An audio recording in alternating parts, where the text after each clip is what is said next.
रुकावटें आती हैं सफलता की राहों में, ये कौन नहीं जानता। फिर भी वह मंजिल पा ही लेता है जो हार नहीं मानता। जिंदगी का कोई भी पहलू या फंडामेंटल हमेशा फिक्स रहता है दोस्त, लेकिन मेरे सब्र, मेहनत, जज्बे के बाद जो मुझे सफलता का एहसास हो रहा है, शायद मैं उसे शब्दों में भी बयां न कर पाऊं। ऐसा मैं नहीं कह रहा हूं, ऐसा कह रहा है आज सरफराज खान। अब जो मैं आपको ये स्टोरी सुनाने जा रहा हूं, ये स्टोरी सरफराज खान के पीछे छुपे उस तपन, संघर्ष और जुनून की कहानी है जो हर एक क्रिकेटर की तस्वीर को बयां करती है। दुनिया के आम से आम व्यक्ति की स्ट्रगल लाइफ से लेकर सक्सेस को अचीव करना सिखाती है। एंड आई एम श्योर, भले ही आपको क्रिकेट पसंद हो या ना हो, भले ही आपने इस वीडियो को रैंडमली स्क्रॉल करते हुए ही क्यों ना खोला हो, बट ये डॉक्यूमेंट्री आपके और आपकी लाइफ के स्ट्रगल से लेकर मंजिल तक का सफर आपको बताकर जाएगी। साल 2009, मैच 12 साल की उम्र में मास्टर ब्लास्टर सचिन तेंदुलकर का 21 साल पुराना रिकॉर्ड तोड़ा। 2 बार अंडर 19 वर्ल्ड कप खेला और दोनों ही एडिशन में इंडिया की तरफ से टॉप रन स्कोरर बना। साल 2015 में उसने आईपीएल में डेब्यू किया। फर्स्ट क्लास क्रिकेट में पिछले 4 सालों से रनों का अंबार लगा दिया। करियर के 66 इनिंग खेली, जहां 4000 से ज्यादा रन बनाए 70 की एवरेज के साथ, जो कि वर्ल्ड में सेकंड बेस्ट है, only behind legendary Don Bradman. इन इम्प्रेसिव आंकड़ों के बाद भी उसे इंडिया की टेस्ट टीम में जगह बनाने के लिए 4 साल तक इंतजार करना पड़ा।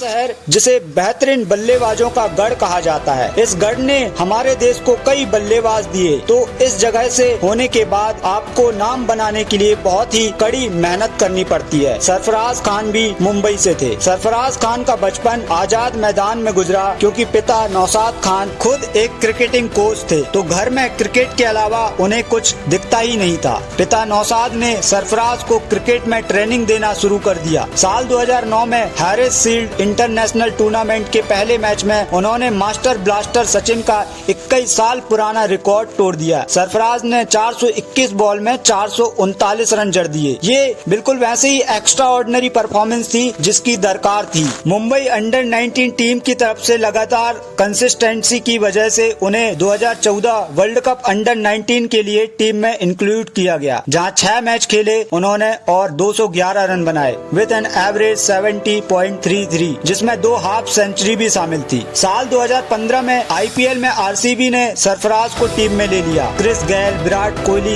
एबी डिविलियर्स से जड़ी आरसीबी की बैटिंग लाइनअप में अपनी छाप छोड़ पाना उतनी ही बड़ी चुनौती थी, पर सरफराज ने कभी हार नहीं मानी। राजस्थान के खिलाफ उसने 214 की स्ट्राइक रेट से 45 रन बनाकर टीम का स्कोर 200 रन तक पहुंचा दिया। कप्तान कोहली का 17 साल के इस लड़के के लिए ये गेस्चर बहुत कुछ बयां कर रहा था। साल 2016 में अंडर 19 वर्ल्ड कप में एक बार फिर सरफराज को टीम में चुना गया और इस बार वो टूर्नामेंट के सेकंड हाईएस्ट रन स्कोरर थे। 6 मैच खेले, जहां सरफराज ने 355 रन बनाए, जिसमें 5 हाफ सेंचुरी भी शामिल थी। डोमेस्टिक टीम में कम मिलती अपॉर्चुनिटी की वजह से पिता नौशाद खान ने उन्हें उत्तर प्रदेश से खिलाने का फैसला किया। उन्होंने लंबी लंबी लाइन में लगकर 400 क्रिकेटरों के बीच में ट्रायल में हिस्सा लिया, प्लेयर नंबर 315, पर सरफराज उत्तर प्रदेश की तरफ से अच्छा परफॉर्म नहीं कर पाए। 2019-20 में रणजी में सरफराज वापसी करते हैं मुंबई की तरफ से और 19 जनवरी 2020 को अपनी पुरानी टीम उत्तर प्रदेश के खिलाफ फर्स्ट क्लास क्रिकेट में मेडन ट्रिपल सेंचुरी जड़ देते हैं। 391 बॉल में नाबाद 301 रन। ये बिल्कुल इसी तरह की मैच्योरिटी लेवल थी जो एक टेस्ट क्रिकेट में चाहिए होती है, छोटी पारी को बुनकर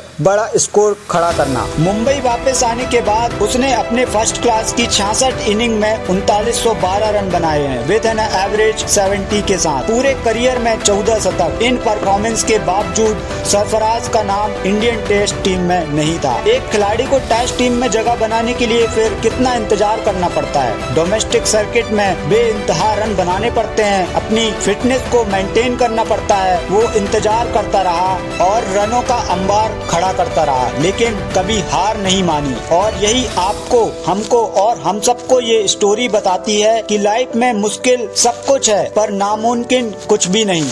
अटल जी की एक कविता कहती है, हार नहीं मानूंगा, रार नहीं ठानूंगा। और अगर इस कविता को सरफराज से जोड़ दिया जाए तो बिल्कुल गलत नहीं होगा। वो इसलिए क्योंकि सरफराज को बार बार जिस तरह से पिछले 3 साल से नजरअंदाज किया गया, उससे शायद कोई और होता तो शायद अपनी हार मान लेता, लेकिन सरफराज खान हार न मानते हुए अपने अनोखे अंदाज में सेंचुरी मार मार के सिलेक्टरों को वार्न कर रहा था। और एक बार फिर उन्होंने हाल ही में खेले इंग्लैंड लायंस के खिलाफ back to back half centuries के बाद एक शानदार शतक जड़कर अटल जी की उस कविता को साक्षात सामने दुनिया के प्रस्तुत कर दिया। इतने अच्छे स्टैट के बाद भी और उससे भी बड़ा इंतजार के बाद भी सरफराज को टीम में शामिल कर ही लिया गया। सरफराज के पिता ने जब मुंबई में लैंड किया तो उनके पिता के व्हाट्सएप में 800 अनसीन मैसेज थे और उन अनसीन मैसेजों में छिपा था सिर्फ एक कॉमन मैसेज, उनके बेटे सरफराज का टेस्ट टीम में चयन और उसकी बधाई का। लेकिन एक मिनट, नौशाद जी कहाँ से आ रहे थे? ये शायद जरूरी नहीं, बहुत जरूरी है। 24 जनवरी को हुए हैदराबाद में बीसीसीआई के एनुअल फंक्शन अटेंड करने गए थे नौशाद, जहां सरफराज को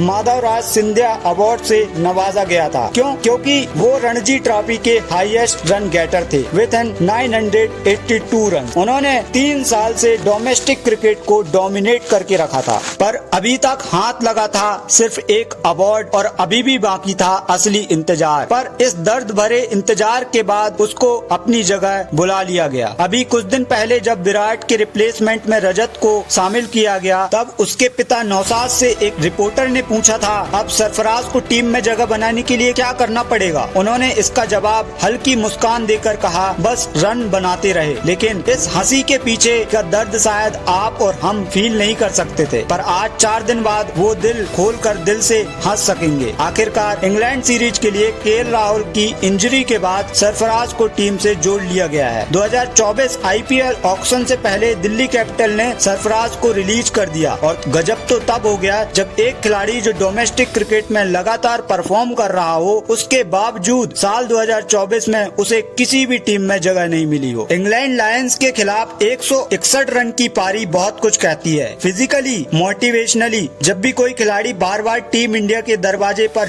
जोरदार प्रहार के बावजूद ना चुने जाने से डीमोटिवेट हो सकता है। निराशा उसके खेल पर असर डाल सकती है, हताशा उस पर उतनी भारी पड़ सकती है, उसके परफॉर्म को बिगाड़ सकती है। ये सोचकर परेशानी और बढ़ जाती है कि विराट की जगह रजत पाटीदार ही क्यों? वो क्यों नहीं? शायद हो सकता है कि सिलेक्टर ने पूरी तरह से मन बना लिया था, जब भी सरफराज को टीम में लेंगे तो सीधा प्लेइंग 11 में। बेंच क्या होता है? पर सरफराज आज सच में डिजर्व करते हैं। एक खिलाड़ी जो लगातार रन बनाने के बाद अब जाके टीम में सिलेक्ट हो रहा हो। और हमको भी ये बात अच्छे से समझनी चाहिए कि लाइफ में कितनी भी मुसीबतें आए पर टूटना नहीं चाहिए, बल्कि डटकर उससे सामना करना चाहिए। जिस तरह से सरफराज प्रदर्शन कर रहे थे, टीम इंडिया की जर्सी ज्यादा दूर नहीं थी। बस सरफराज को हर बार दर्द, हर पीड़ा को हर मौसम से लड़कर और सब कुछ भूलकर उतनी लगन से काम करते रहना था, और उन्होंने ठीक वैसा ही किया, बिल्कुल जैसे इस कविता के बोल गुनगुनाते हैं। व्यथा पलकों पर वे ठिठकी,